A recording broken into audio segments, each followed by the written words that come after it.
د ګڼو ځنګلونو په څنډه کې یو کوچنی کلی پروت و. داسې ځای چې هلته به د ورځې رڼا هم نشول تېرېدلی. د همدې ځنګل په غاړه کې یوه ماته ګوډه کډه وه چې رحمت الله پکې اوسېده. یو بېوزله لرګي وهونکی کس و.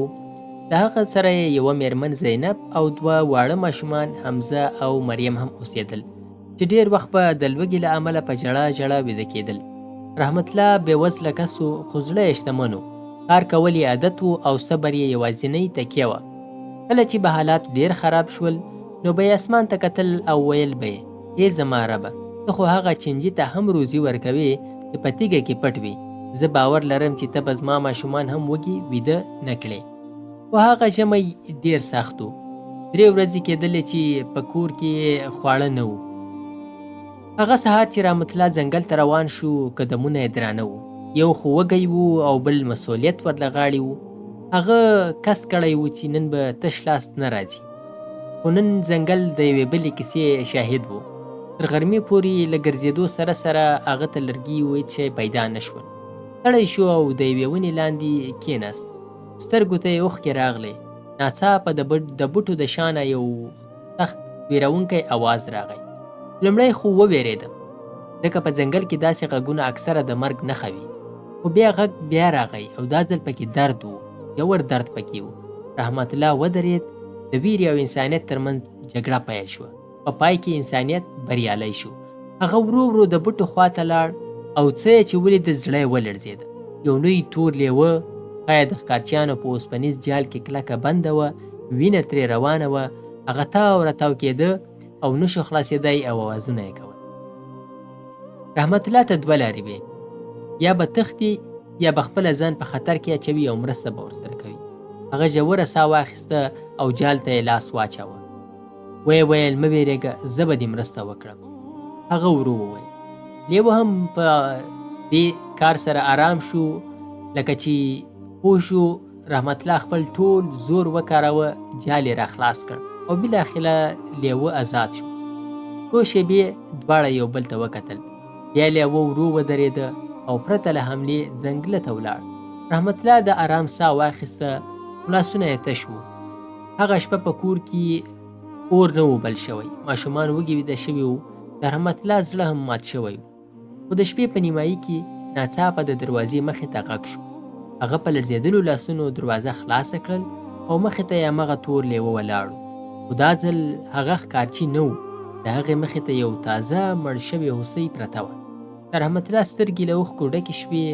دا د نیکۍ بدله وه. هغه ورو وویل: هغه شپه د څو ورځو وروسته د دوی په کور کې خواړه پاخه شول. خو هره خوشحالي یوه ازموینه وه. بله ورځ چې هغه د هوسۍ پوستکی بازار ته یووړ، د کلي ظالم مشر خان بهادر یې مخې ته ودرېده. هغه پوستکی یې ترې واخیست، ناسم تور یې پرې ولګاوه او سپکاوی یې ورته وکړ او ویې ژاړه. رحمت الله بیا تش لاس کور ته ستون شو. خو دا ځل زړه یې نه و مات شوی، ځکه چې اوس یې یو عجیب ملګری درلوده، یو بې ژبې دوست یې درلود.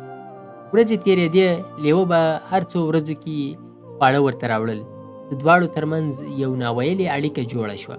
خو قسمت لا خپل لوی بدلون نه و ښودلی. یوه ورځ اعلان وشو: پاچا د ښکار لپاره ځنګل ته راځي. رحمت الله پوه شو د هغه ملګری په خطر کې دی. هغه پرېکړه وکړه هغه به باید دی وژغوري. حتی که خپل ژوند هم له لاسه ورکوي، باید خپل لیوه ملګری وژغوري. د ځنګل په منځ کې قسمت 3 واړه سره مخامخ کړل: رحمت الله، پاچا او مرګ او یو وږی زمری. زمري حمله وکړه. پاچا ولوېد. مرګ یوازې یو ګام لرې و چې پاچا ووژني. ناڅاپه یو تور سیوری د برېښنا په څېر باندې راڅرګند شو. همغه تور لیوه و. هغه پر زمري باندې حمله وکړه. خپله ټپي شو خو شاته نه شو. رحمت الله هم ورمنډه کړه. د خپلې زړې صبر سره دواړو، یو انسان او یو حیوان، د پاچا ژوند وژغوره. دوی جنګ وکاوه. په پای کې پاچا یو ګزار وکړ چې هغه زمری یې ولوېده. ځنګل آرام شو. زمری ختم شو. کله چې سرتېري راغلل، خان بهادر هڅه وکړه چې دروغ ووایي، هغه د کلي مشر. خو دا ځل د حق غږ لوړ و. پاچا هر څه لیدلی و. هغه رحمت الله په غېږ کې ونیوه او ویې ویل: نن مې د وفادارۍ اصلي معنا ولیده. خان بهادر خان ته یې سزا ورکړه او رحمت الله ته عزت، ځمکه او شتمني. خو تر ټولو لوی شی درناوی. لیوه ښه شو خو بیرته ځنګل ته لاړ نه شو. هماغه د هغه په کور کې پاتې شو. د ماشومانو سره به یې لوبې کولې او د شپې به یې ساتنه کوله.